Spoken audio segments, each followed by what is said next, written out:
Bienvenue dans ce nouveau numéro de Talk Afrique sur Média. L'entrepreneuriat numérique est une révolution qui transforme le paysage économique africain, offrant de nouvelles opportunités aux jeunes innovateurs pour créer, s'adapter et prospérer.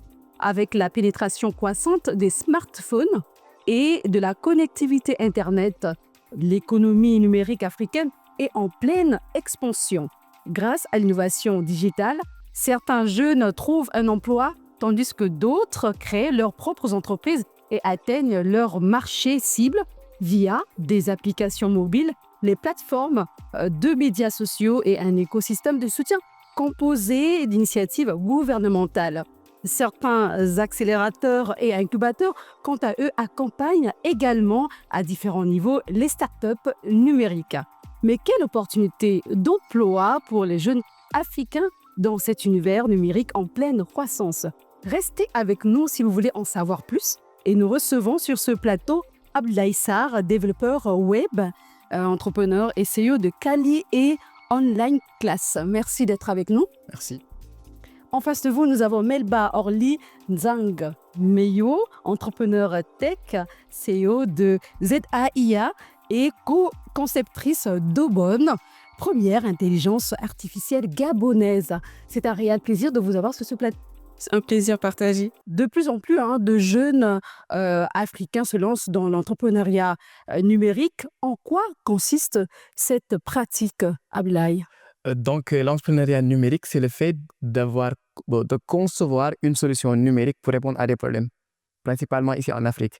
Ça comporte des avantages, des inconvénients. Les avantages, on peut dire qu'avec un smartphone, une connexion Internet, on est parti. Les inconvénients, c'est qu'en Afrique, c'est un peu compliqué de bien se développer dans ce secteur parce qu'on a des marchés trop petits. Ici au Sénégal, nous sommes 18 millions, donc 18 millions d'habitants au total.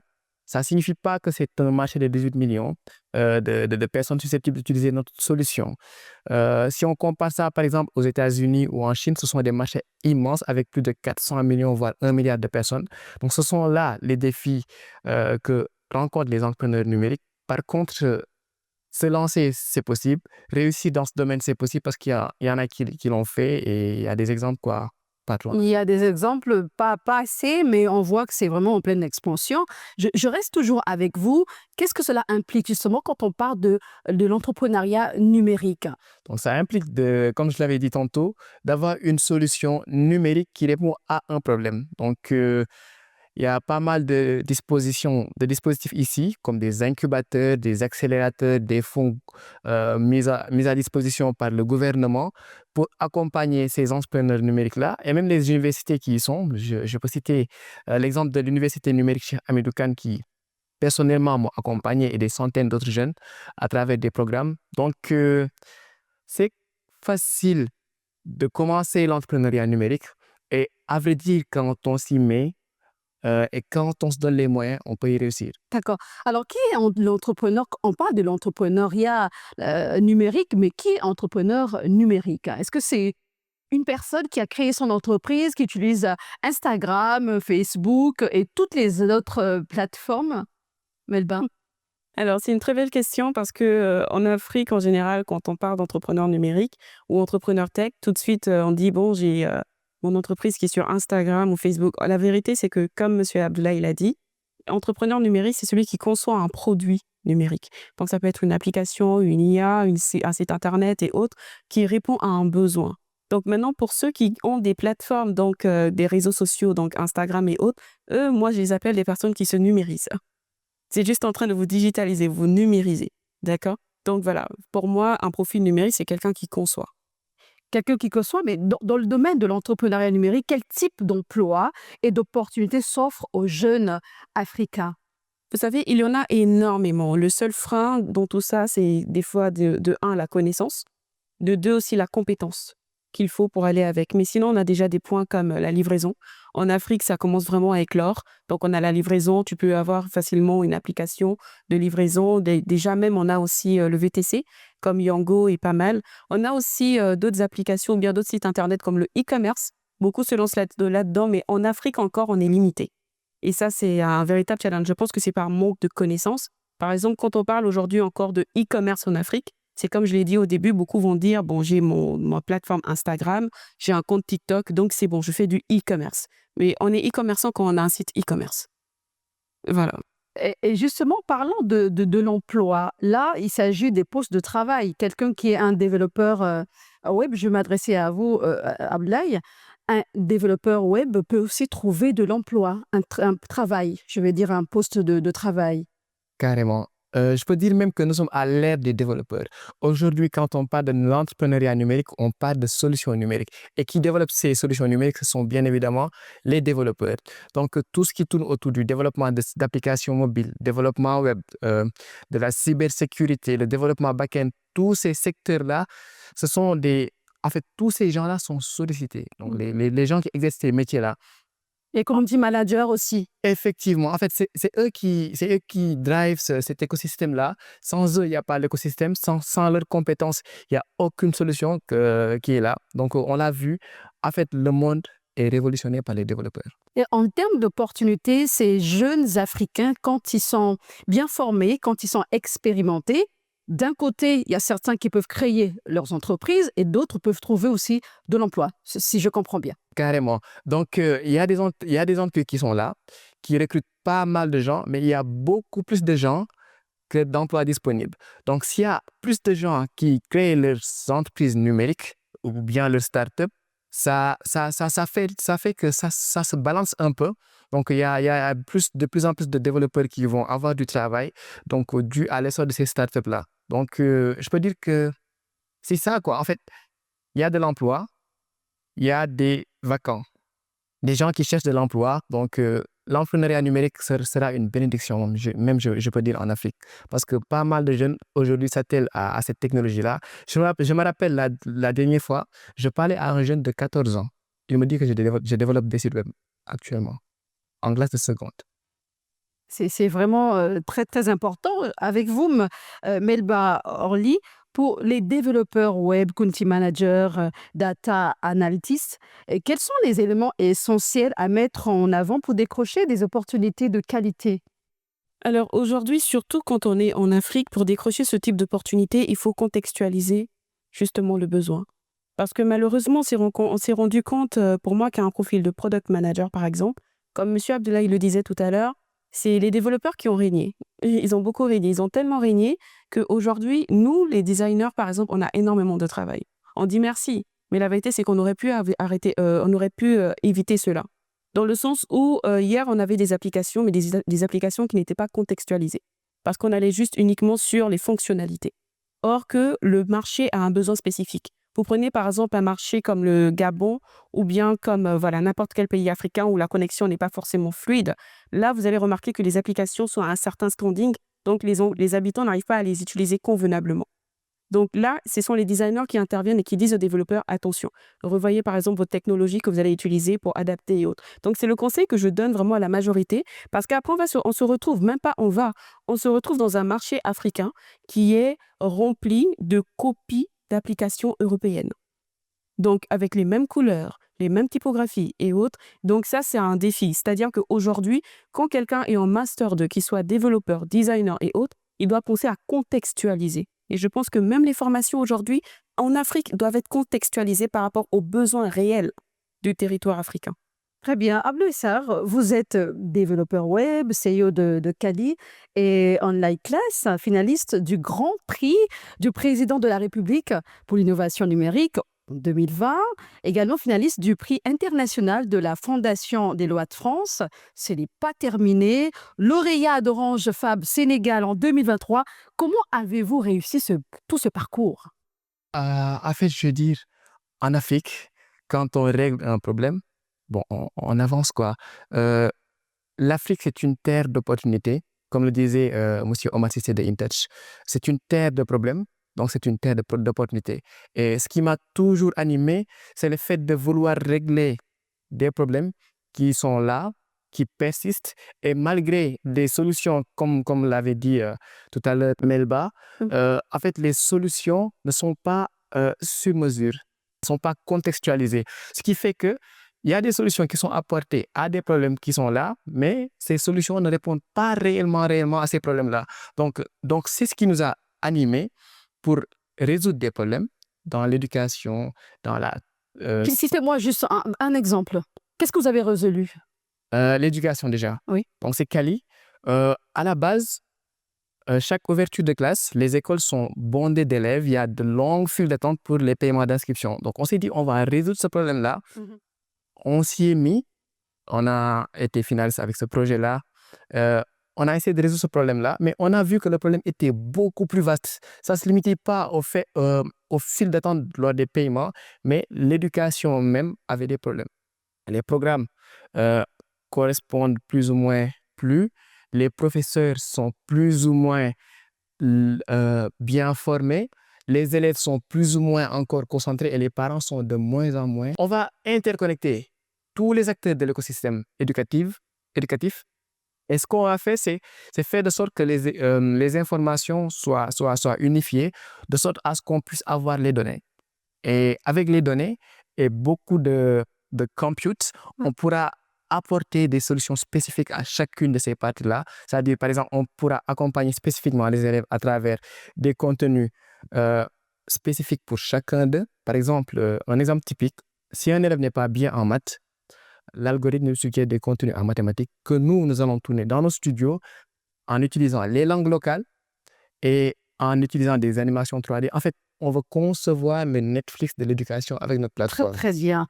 C'est très intéressant ce que vous dites. On va revenir sur un point, comment vous arrivez à monétiser vos activités tout à l'heure. Alors, Melba Orly, vous êtes enseignante-chercheuse en digital à l'UQAD et au campus de l'ISM. Vous êtes aussi cofondatrice de Awa.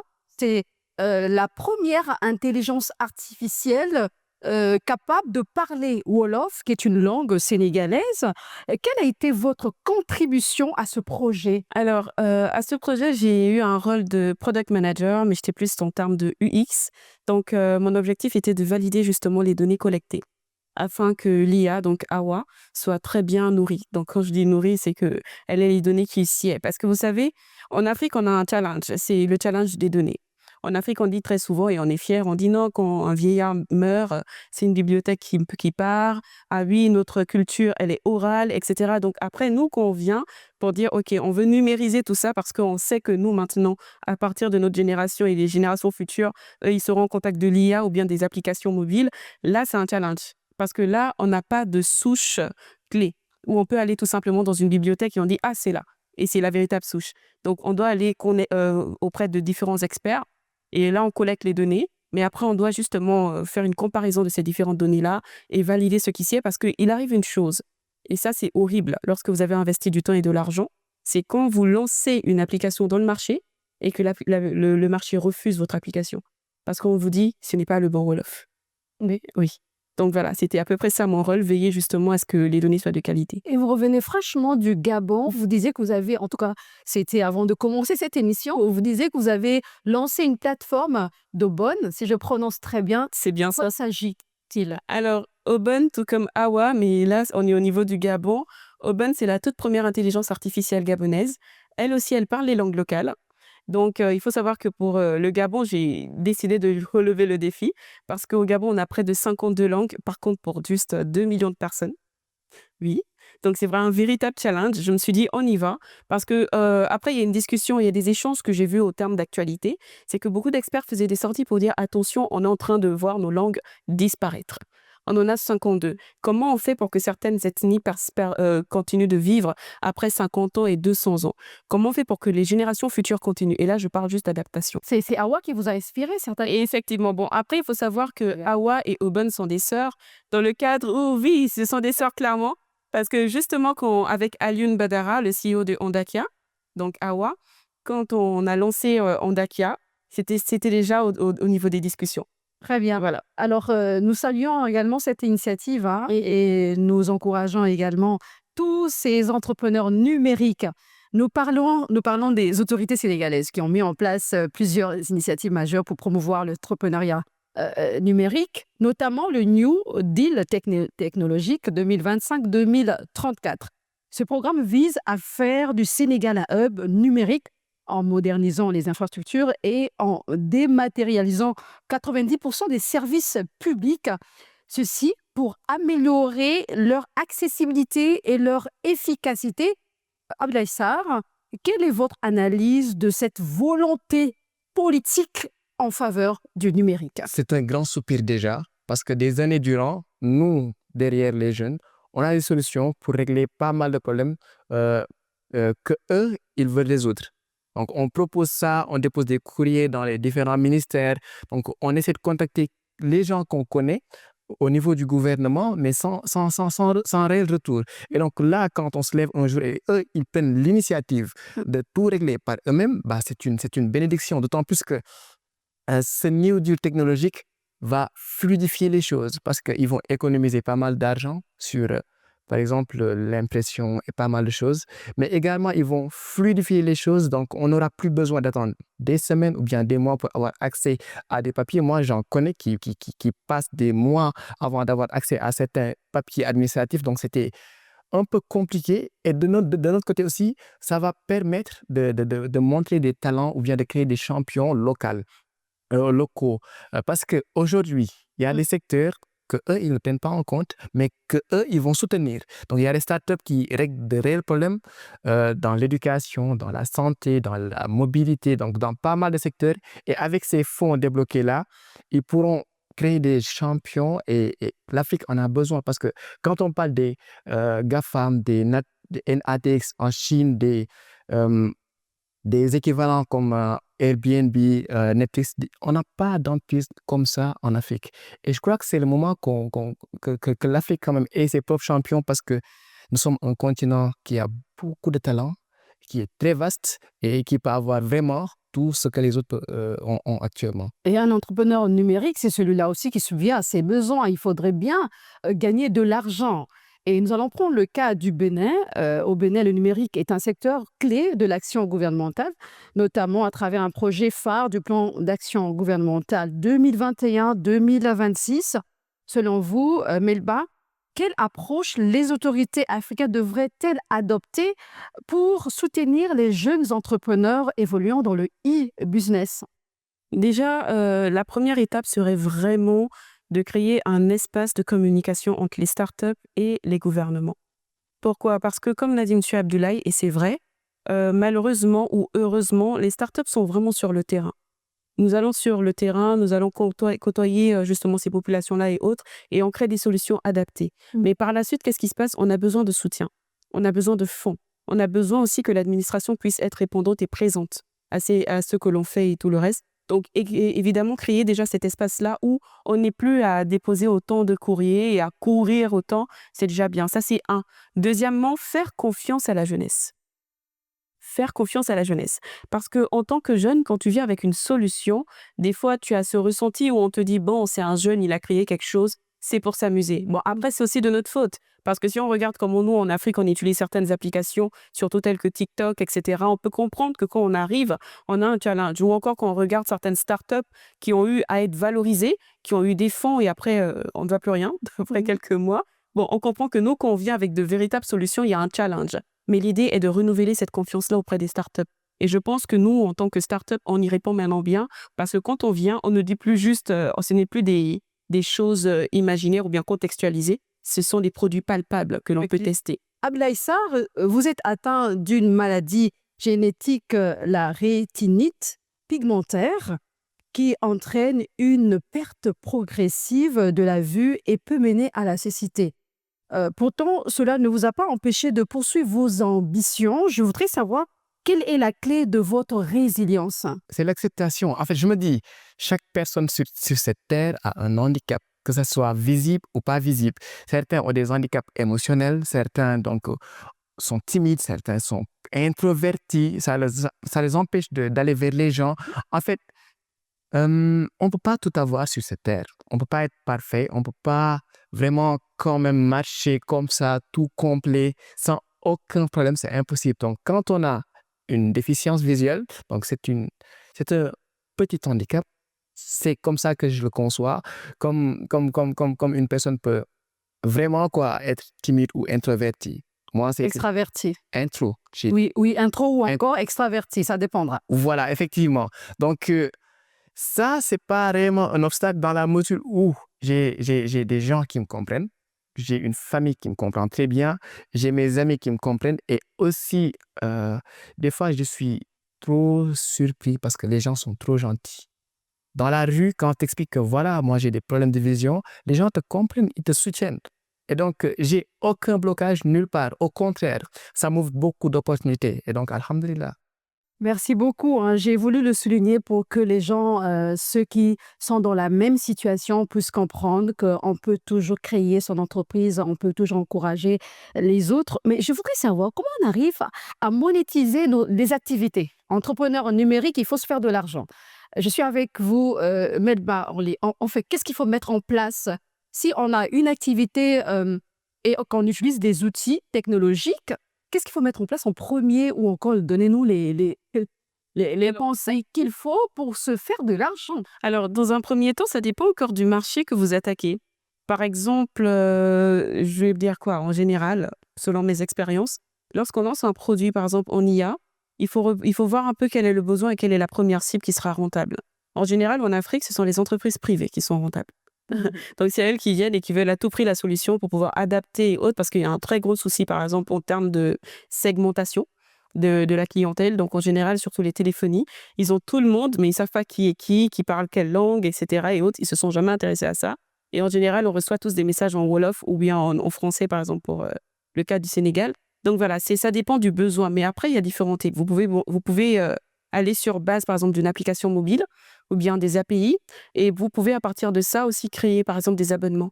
Dire que, OK, pour utiliser mon application, vous allez payer un abonnement mensuel. Ou bien vous pouvez aussi aller par prestation. Dire, OK, il y a un événement, ou bien il y a tel problème à résoudre et autres. Et vous intervenez en tant que prestataire, etc. Il y a vraiment pas mal de choses, en fait, qui s'ouvrent lorsqu'on se lance dans le numérique. Et c'est ce qui est formidable. Mais encore une fois, c'est vraiment par use case, c'est-à-dire par cas.